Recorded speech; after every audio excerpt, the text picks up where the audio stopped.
ഞാൻ ഇന്നലെ ഒരു കള്ളുകുടിയുമായി ബന്ധപ്പെട്ട ഒരു വീഡിയോ ചെയ്തിരുന്നു. കള്ളുകുടി ഹറാമാണെന്ന് പല ആളുകളുടെയും കമൻസ് കാണുമ്പോൾ വലിയ വിഷമം തോന്നി.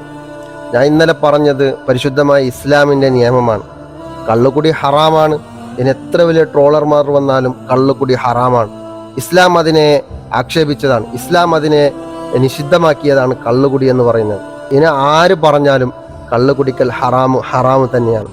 അൽ ഖംറു ഉമ്മുൽ ഖബായിസ്, എല്ലാ തെറ്റുകളുടെയും ഉമ്മയാണ് ഈ കള്ള് എന്ന് പറയുന്ന ഈ സാധനം. നിങ്ങൾ ആരെങ്കിലും ചിന്തിച്ചിട്ടുണ്ടോ ഈ കള്ള് കുടിച്ച ആളുകൾ ആരെങ്കിലും വീട്ടിൽ ശരിക്കായിട്ട് പെരുമാറിയിട്ടുണ്ടോ?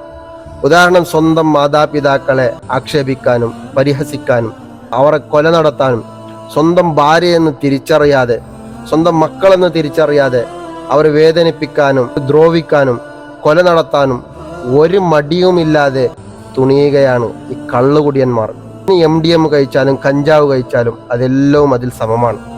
കുല്ലു മുസ്കിരിൻ ഹറാം, എല്ലാം മസ്താക്കുന്ന സാധനവും അത് ഹറാമാണ്. അതിനെല്ലാം പരിശുദ്ധമായ ഇസ്ലാം നിഷേധിച്ചിട്ടുണ്ട്. ഇനി എത്ര വലിയ ആൾ വന്നാലും കള്ളുകുടി ഹറാമ് തന്നെയാണ്. അതിനെ ആരും ഹലാലാക്കാൻ പോകരുത്. ഇന്നലെ ഈ വീഡിയോ ചെയ്തപ്പോൾ പല ആളുകളും ട്രോൾ ചെയ്ത ആളുകളുണ്ട്. അവർക്കെല്ലാ ആളുകൾക്കും അല്ലാഹു തആല പുറത്തു കൊടുക്കട്ടെ. ഇന്നലെ പറഞ്ഞത് എൻ്റെ സ്വന്തം ഇഷ്ടത്തിലല്ല, ഇസ്ലാമിൻ്റെ നിയമമാണ് ഞാൻ പറഞ്ഞത്. കള്ളുകുടി ഹറാം എന്നാണ്. പല ആളുകളും നല്ല സ്വഭാവമുള്ള ആളുകൾ ഇന്നലെ എനിക്ക് പേഴ്സണലായിട്ട് മെസ്സേജ് അയച്ച് പറഞ്ഞ ആളുകളുണ്ട്. ഉസ്താദെ, അബദ്ധ കാരണം കൊണ്ട് ഞാൻ കള്ളു കുടിച്ച് പോയിട്ടുണ്ട് ഉസ്താദെ, അതിൽ നിന്ന് എനിക്ക് മാറി ചിന്തിക്കണം, മനസ്സ് സമ്മതിക്കുന്നില്ല, എൻ്റെ മനസ്സ് എന്തെങ്കിലും ചെയ്തിട്ട് മാറ്റാൻ പറ്റുമോ ഉസ്താദെ എന്ന് ചോദിച്ച് പറഞ്ഞ ആളുകളുണ്ട്.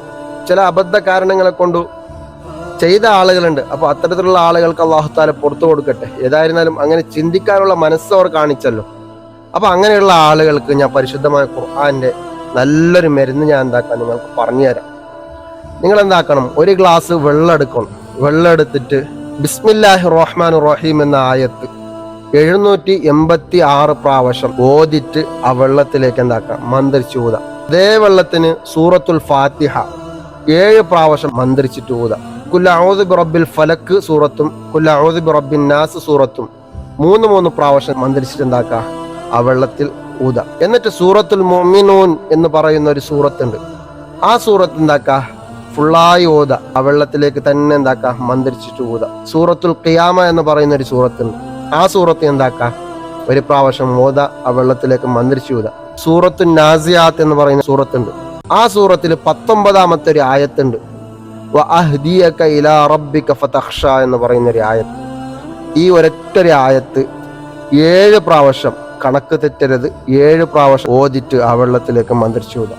ആയത്തുൽ കുർസി, അല്ലാഹു ലാ ഇലാഹ ഇല്ലാ ഹുവൽ ഹയ്യുൽ ഖയ്യൂം എന്ന് തുടങ്ങുന്ന ആയത്ത് 17 പ്രാവശ്യം ഓതിട്ട് ആ വെള്ളത്തിലേക്ക് എന്താക്കാം മന്ത്രിച്ചിട്ട് ഊതാം. മന്ത്രിച്ചു ഊതിയ ഈ വെള്ളം അതിരാവിലെ വെറും വയറ്റിലേക്ക് കുടിക്കാൻ വേണ്ടി ശ്രമിക്കാം. സ്വന്തം മനസ്സ് മാറണമെന്ന് ചിന്തിക്കുന്ന ആള് സ്വന്തത്തിൽ ഓതിയാലും മതി. ഇനി ഓതാൻ കഴിയുന്നില്ലെങ്കിൽ മറ്റാളുകളെ കൊണ്ട് ഓതിപ്പിച്ച് ആ വെള്ളം വെറും വയറ്റിലേക്ക് കുടിക്കാൻ വേണ്ടി ശ്രമിക്കാം.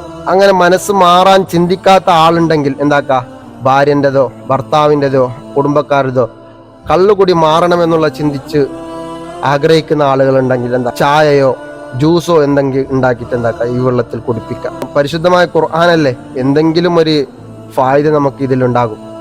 ഖുർആനെ വിശ്വസിക്കുന്ന ആളുകൾക്ക് തീർച്ചയായും ഇതിൽ വലിയൊരു മരുന്നുണ്ട്. ഖുർആനേക്കാൾ ഏറ്റവും വലിയ ചികിത്സ മറ്റൊന്നില്ല. ഇൻഷാ അല്ലാഹ് എല്ലാം മനസ്സ് മാറ്റി തരുന്നത് പടച്ചവനാണ്. അവനോട് വിശ്വസിച്ചാൽ മതി. ഓക്കെ, വീണ്ടും കാണാം.